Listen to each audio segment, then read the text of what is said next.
So here we are, episode 7, Choice. This is the second episode audio. I laugh every time I say it because I have not been hoisted by my own petard. Probably said that wrong. Episode 7, Choice. Episode 3, Destiny. I think they are the two sides of the early, some of the episodes. We have episode 1, Lost and Found. You know, May is lost, Osha is found. Or is it that way? Revenge, Justice. Then we have episode 3, Destiny, which is paired with episode 7, Choice. So that could be Destiny's Choice. Then we have Day and then we have Night. Obviously those two go together like... And we have Teach and Corrupt, because depending on your point of view. And then we have the final, the Acolyte, which is the one where everything gets turned on its head. So the reason I wanted to start with episode 3 and episode 7 is because they're 16 years before, and once those two episodes are fully understood and absorbed, and you notice all the specific little nuances and things that make it more understandable when the characters make questionable choices later. So like with the first one, I messed it up. I said I was going from the Lucasfilm logo, and then we're going from the beginning of the droid intro before it says Star Wars. So if the one person who might do this, which is me in like 45 minutes when I do it with myself, if you want to line up the episode 7, get it ready at the beginning where you see the flash of the first few droids and that little montage before it says Star Wars, and then it says Lucasfilm. I know this now. So I will say when I'm going to start it. Okay, so mine is on pause, so I'm going to press play, and about 3, 2, 1, now. Okay, BB-8, C-3PO, Kylo Ren. I can't name all these droids, but here we go, episode 7. And the reason I wanted to do this, as if you've heard any of the others, is just because I'm so blown away by this show. That's my vaporizer. Brendok, 16 years earlier. If you are listening to this and wondering who the hell is this guy, welcome to the club. So here's the Jedi, and they're doing sort of boring, repetitive work on Brendok. His soul, the most exciting thing that happens is he gets to scan or save this moss. That's how boring it is. So they are here on a routine. I think it doesn't really matter why they're here. They're here because the planet has life, and you don't need me to tell you the plot. That's not really... Well, some people do, but those people won't be listening to this. They're here because this planet is supposed to be dead and it has life, and they're looking for a virgins, and they're just here to investigate and collect things. Torben's bored as fuck. Like his best friend is his little dustbin droid thing. And here we have the sun setting on the Jedi, and sort of reflecting on how they find themselves. And I think it's obvious from this scene that their motives are good. They are not here to do bad. They are not here as the villains. They may be perceived as the villains, but they are not here in any way to be anything other than helpful. And I think the thing is, it's also, which may take a while or may not, but I think it's just a reflection on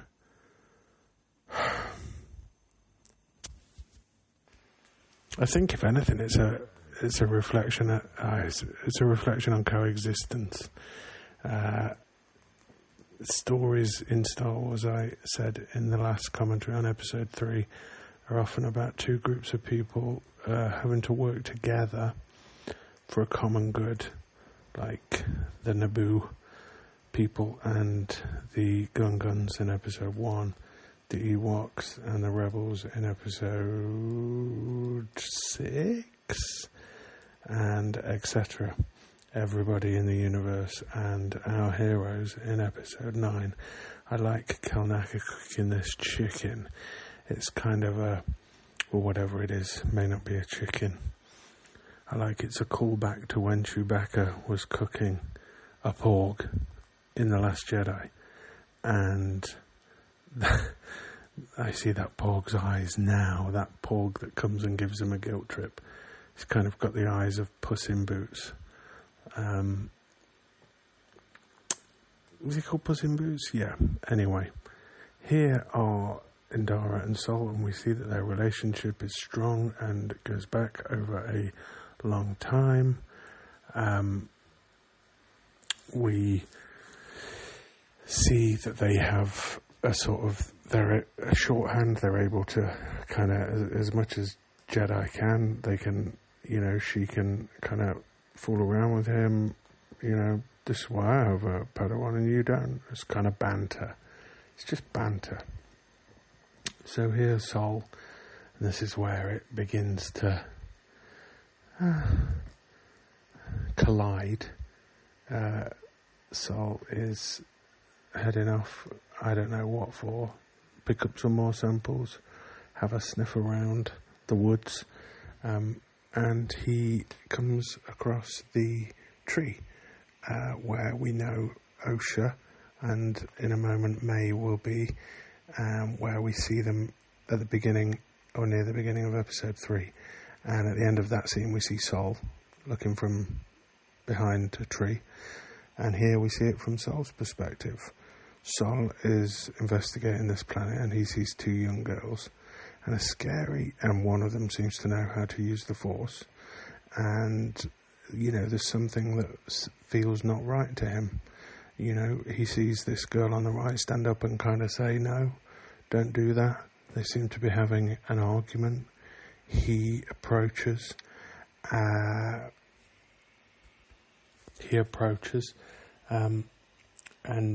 when we see his perspective here from behind the tree, a mother coral comes, it looks frightening here, look. See the way she kind of quite suddenly comes out from behind the tree. It's shot in a frightening way, and now we know that the girls have nothing to be frightened of, and we know that Mother Coral is, to the girls, nothing to be afraid of, but Sol doesn't, and all he knows is his instincts. All he knows is his hunch, and he's like, yeah, I want to be, he wants to be a master one day, he wants to have a Padawan, and we know that he feels a strong connection to Osha, and this is the first time he's seen her. So again, he follows them from a distance, keeping his hood up, and he sees them going into the castle, fort, whatever it is, their home, this building. They have this fortified thing to protect them, and if they feel under attack, and they know Jedi have been seen in the area, they are naturally going to feel defensive and feel that the Jedi are here to cause problems. That doesn't mean the Jedi are there to cause problems. Again, I'm going to have to keep saying the same thing, but it's all about perspective and point of view. We see this from Sol's point of view. We understand everything, all of his motivations later make sense in context of these two episodes. And again, he just sort of comes in at the wrong time, which is when, to snap them out of their little argument, Mother Anasea kind of pushes Osha to the floor. So here again, it looks kind of frightening. You know, he's like, what the hell's going on here? Here's maybe a witch, or she, and she throws her to the floor. Sol's done nothing wrong, and he may make. Well, we'll get to that. I'm not. Anyway, Sol here's done nothing wrong, and he's seen witches and 2 girls, and he does feel an attachment, and we know he has perhaps problems with attachments, because later Jackie finds him looking at a false hologram of Osha. And Jackie says, why do you do this? This pastime encourages connection, or I can't remember, something like that. Now here in Dara we see the knight in as close to shining armour as it gets here. She's like, wise, and I need to talk to the Jedi, and he's all kind of, look, we need to check it out. I feel they're in danger. He's kind of gone into panic mode. So they head over, and they're here. They've come as a troop. Sol said we should go together, and again, they have no idea what's happening. It's Ascension. We know that from Osha and May's episode. We know that this is like their bar mitzvah or baptism, their sort of maybe coming of age, spiritual service, dedication, something like that. And the Jedi turn up right at the wrong time. That's a coincidence. That's bad timing. A lot of life is bad timing, and that's why. And when I want to go off on a rant, I try and rein myself in. So they just come in, and they've interrupted this hugely important thing. So put yourself in the Jedi shoes here. They've really sincerely come in to see what's what, but in the shoes of the Brendok group, they're going to feel defensive, they're going to feel attacked, they're going to feel that. Now, it doesn't mean the Jedi are wanting them to feel that. What this story is about is how okay, again, I rein it in.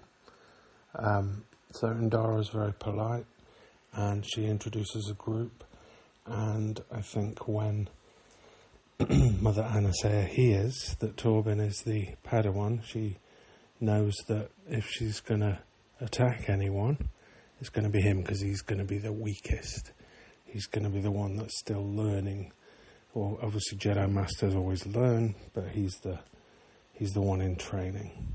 So she goes into his head. Now, some people have said to me she didn't ask for consent. And no, she didn't. She didn't ask for consent. Just like the Jedi don't. Just like nobody in Star Wars ever asks for consent when they manipulate someone's mind and get them to do something they want them to do. They just do it.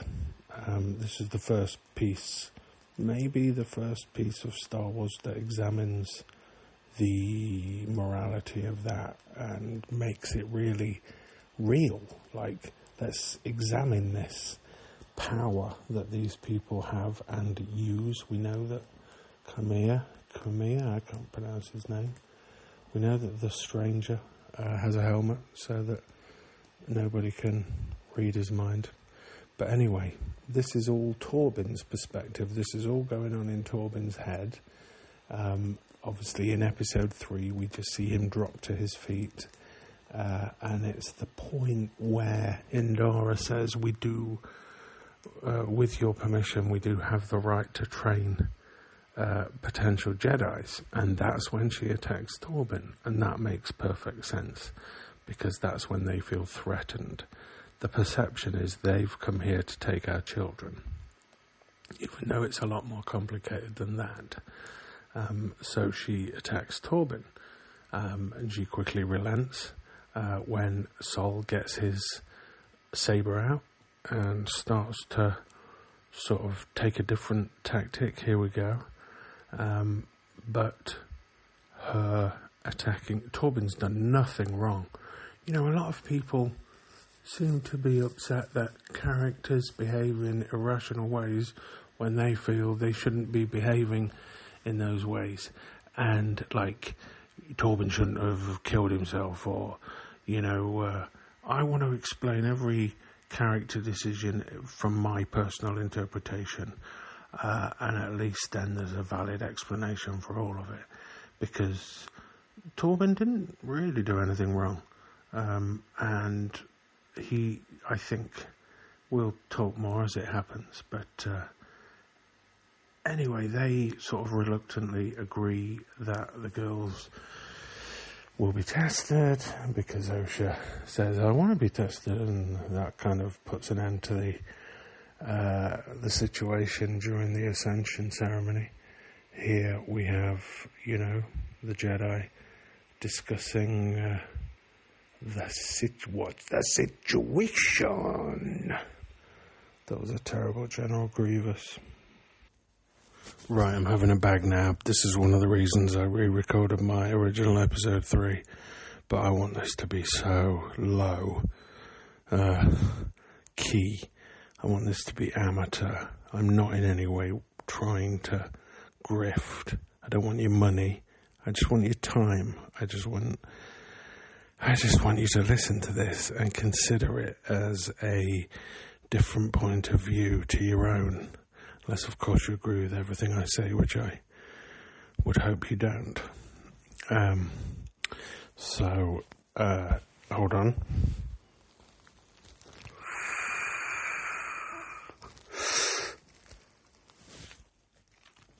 What the hell, man? This is something called frozen black cherry, and apparently it's one of the most potent cannabis strains in the world, according to the internet. So the girls are approaching. Here's Torben trying to have a moment. I have been places where I just wanted to go home. I know exactly. I feel that I empathise with how he feels, especially after being there for 7 months or weeks or however long it is. Here's Mother Carol at the front with her looking aggressive and threatening, which is her intention. And here we have a scene that is obviously reminiscent of, taking Anakin's blood in the Phantom Menace to check the midichlorian count. If I speak faster when I'm vaping weed, I can then inhale the bag of vaporized weed and continue the thoughts.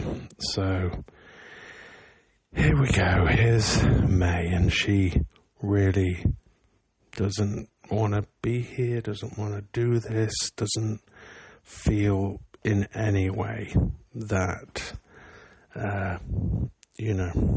she's like Team Coral, whereas Osha is closer to Team Anasea. And if you think about that, that's true, and that's the flip. That's the, duality and the reflection and the double-sided thing. So May is intentionally getting the questions wrong. And I really like how Sol plays it with his little smile, and kind of trying to Jedi mindfuck with her head, but not in the traditional way, not in the you didn't, so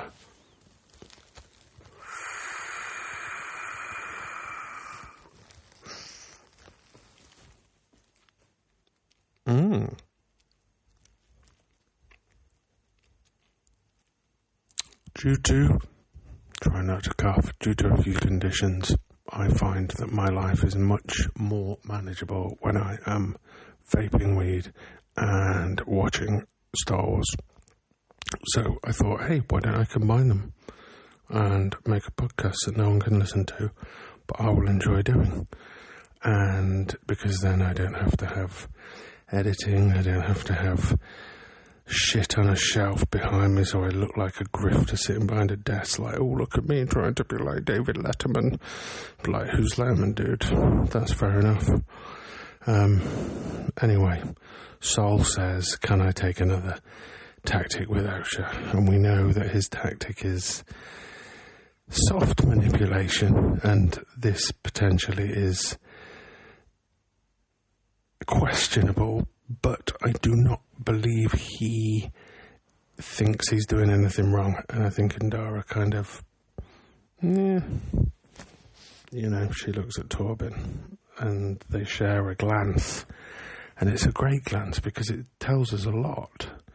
She's like, you can see it all in their eyes. And there's Sol selling his sad puppy eyes to Osha as a way to say, try and ingratiate himself with her. So she goes for it and passes.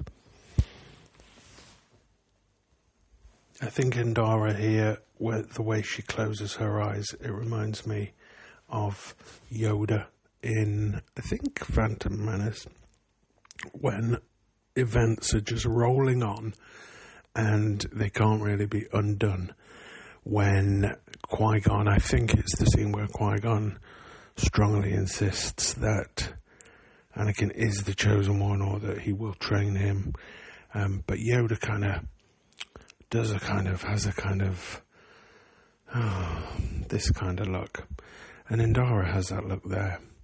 And I believe that Venestra's actions at the end, the political lie saying, covering it up, is all to prevent that. It's all to try and... It's all done with the best intentions. It's all done with the best intentions. The Jedi are simply humans within a religious system acting in a way that humans act, that an unconscious bias to self-preserve. Therefore, they're not going to go talking to the Senate about how they potentially might have fucked up. They're going to, like this portrayal of the Jedi, and this is absolutely perfect. It's completely in line with the Jedi we meet in The Phantom Menace, and it's just gloriously spot on. And people are saying to me, it's horribly written, and you're horribly written. Anyway, so we're back to the episode, and I think questionably or arguably this is the only thing that Torben does wrong. And you could argue, as I think, that it's kind of Mother Anastaea's fault, really, what's about to happen. She knows that he's weak-minded and wants to go home, so she messed with his mind. She told him he could go home, and potentially that's why he rushes off, because he's extra vulnerable because of what she did, and him rushing off causes the whole thing to escalate, and he possibly wouldn't have ran off to go back there if she hadn't messed with his mind, if they hadn't gone there in the first place. So everything is a rolling wheel. So yeah, I understand why Torben felt responsible. He wasn't responsible. But, and again, the fact that he felt responsible and ended up committing suicide is not, it's not bad writing because you think he did nothing wrong. He did nothing wrong. Sometimes in life, people, I'm sorry to tell you, even though, well, I'm not sorry to tell you, but this is about the biggest, this is about, I can imagine someone saying to me, now, don't be silly, it's only Star Wars. On one hand, you say it's about space wizards, and on the other hand, you're trying to tell us it's all deep and profound. You can't have it both ways. You can, because it is. It is about, sometimes I've had suicide in my family, and when the events that led to that were examined, it was pretty, as much as possible, it was pretty obvious that people believed lies, and Torben believes lies, and allows himself to, kill himself. Now here we see Mother Coral getting May mad, get mad, go and stop her, get angry, look, firing her up. She's strong enough to defend herself. So she's all wound up and fired up and doesn't really know what's going on, but has kind of been given the impression that the Jedi are here to steal her sister. So go and stop your sister no matter what.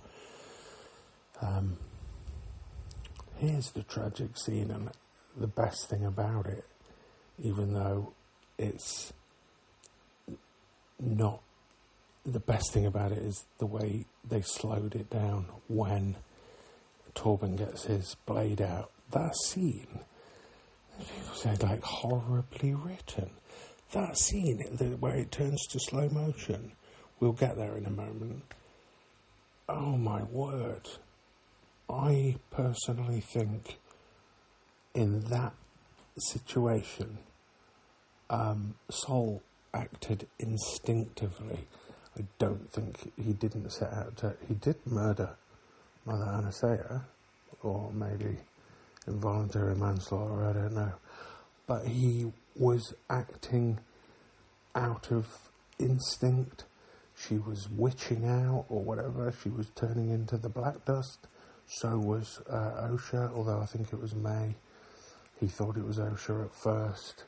They look alike.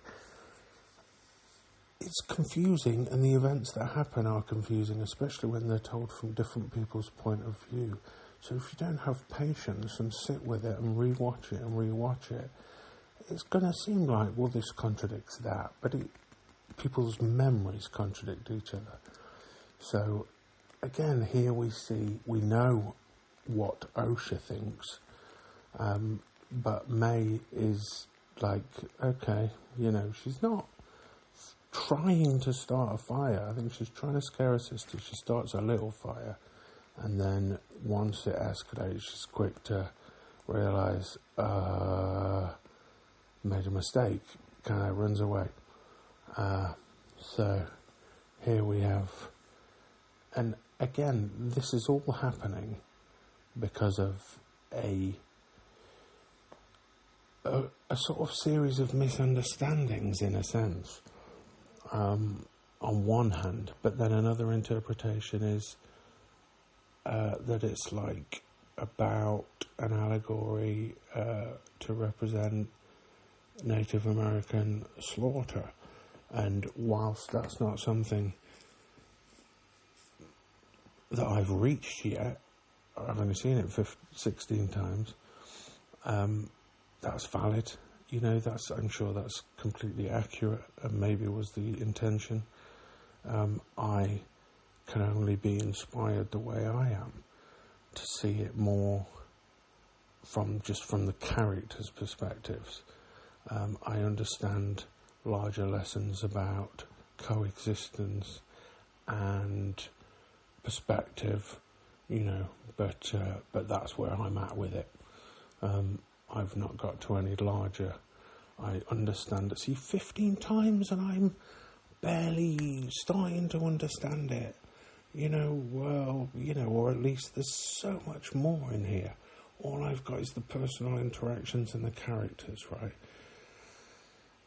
I don't have any larger. I understand that the lie reminded me of many political lies.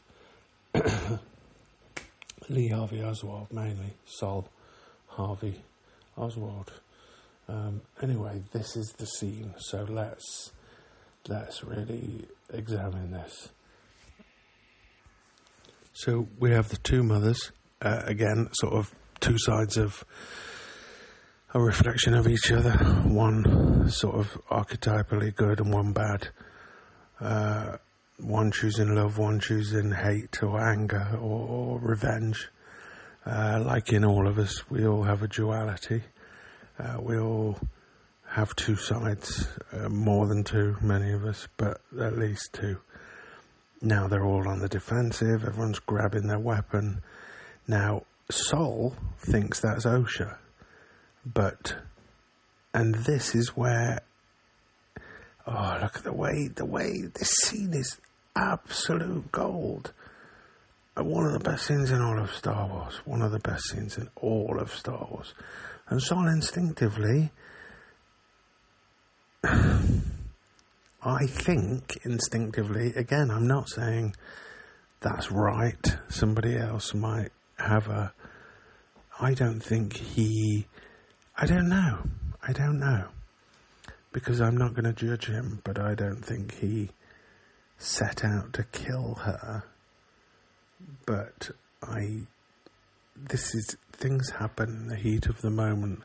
That is, again, I don't want to get into this, what this is about. Now he realises, I think he's,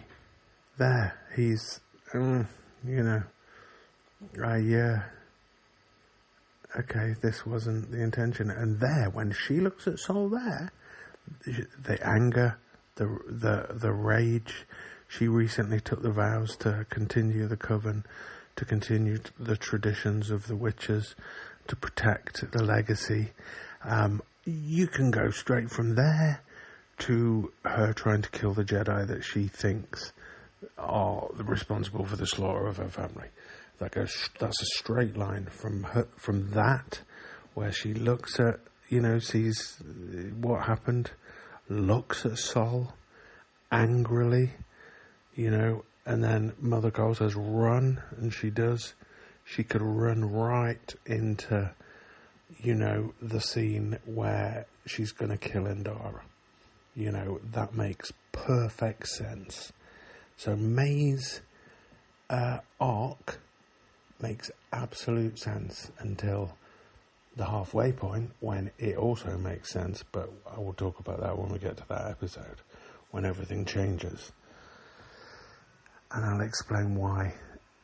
It's not why it's understandable, and there's no bad writing, and the plot doesn't require anyone to do anything. The characters dictate anyway. I'm rambling on. So here we have Mother Carol, and I guess and I love the fact that we don't know this, but I guess maybe while Mother Anasea was messing with Torben, she was messing with Kalnaka. And I love her voice, the way her voice says, I told you not to bring them here, and the way she shouts, not you! She's so, full of rage, and again, I understand why, I'm on everybody's side and nobody's side. I can assure you I'm not the kind of person that thinks everything is perfect, but this is, Kalnaka. I don't know, I probably mispronounce all the actors' names, so let's just let that be a thing, but Jonas, he's amazing. The scene in a moment when, I mentioned this in the commentary for episode 3, when Indara snaps him out of this, this is really brutal. It does everything. It does everything right. It has the brutality of this just right. It's the although I don't think everything is perfect, I don't think horribly written pieces of work don't end up being made, whether these people think that or not. Look at this with Sol, the fighting. People said, don't you think it looks like cheesy kung fu? I know it looks like badass, awesome kung fu, but, I mean, please, they're just...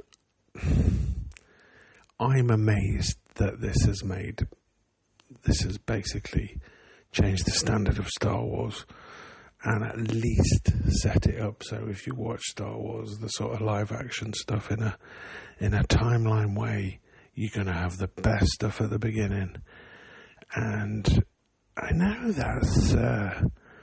I know how that sounds, but it's what I think. It's what I think. I rewatch all of it a lot, not as much as this. And, the ones that Anyway, I think the witches died when the bond was broken. So I don't think Indara killed the witches. I don't think Kalnaka killed the witches. In a sense, they killed themselves, but it wouldn't have happened if it wasn't for the Jedi being there. So both parties are responsible, but not responsible, or something like that. I mean, they're not responsible because they didn't ask to be, wandered in. So here we have the infamous scene on the bridge. Remember, this episode is largely from the perspective and the memory of the Jedi, but in particular Sol. Now, I think the key thing here is just what I said, Sol's memory. So, in episode, look, he holds the bridge there, and what? He's just holding the bridge. Yes, this is supposed to be unbelievable, because this is not really what happened, because this is Sol remembering or misremembering that he did all he could to save May. Now, I think he did, but I think what we see happen in episode 3, the sort of time is more realistic. It all happened so quickly. He tried, he didn't really have time to think, should I be doing this or should I be doing that? It was instinctual, and it all happened in the blink of an eye. But Sol, over time, has had to grapple with the fact that half of him feels like guilty because he feels like he let May die. So another part of him feels like, mate, you did all you could to do it. He needs to tell himself that, because that's what we do as people. And again, that's what this is about, these kind of themes. So part of him has said, you did your best to hold the bridge up. So when we see this episode and we don't initially perhaps fully understand that we're seeing a memory, we're seeing Sol's memory, it seems a little funny. It seems a little, the bridge thing is like 12 seconds. They've gone out of their way to make it seem too long, so therefore it's not bad writing that it's too long. It's just you don't understand why it's so long, because it's not so long because of bad writing or continuity. It's bad writing because we're inside Sol's head and he's thinking that he did that bridge for so long, But again, he's sort of lying to himself, but over time we lie to ourselves. Facts change in our minds to make us feel better about things that we don't feel good about. This is life. This is what therapy helps us with. I feel like I'm on a great roll here, so I do hope this is making sense. But the only questionable thing I would say that Indara does is when she says, we will tell them the truth, which is, from a certain point of view, who knows what that is. That's said a few times. And here we have Sol's memory, that is, of... It's funny that I don't think she cries out for her mum in episode 3. I don't know. Maybe she wouldn't remember it because she was waking up. And so the way Sol dashed over so panicky was again almost like a mismemory. He looks at her for sort of permission and she nods, and who knows, that probably nod means something completely different to what he thinks it means, which again, and he we know what happens from episode 3. He tells her and she makes assumptions, and we leave it there. So listen, the episode's finished apparently. They're so damn short, but you kind of have to watch it like a film, or at least split it into twos. You watch them. I've got so many tips if you really want to get the most out of the Acolyte. Obviously, watch it like a film once or twice, just like 8 in a row. But then what you do is you watch 3 and 6, 3 and 7, or 7 and 3. I've done multiple times with both. Watch those two first to fully be,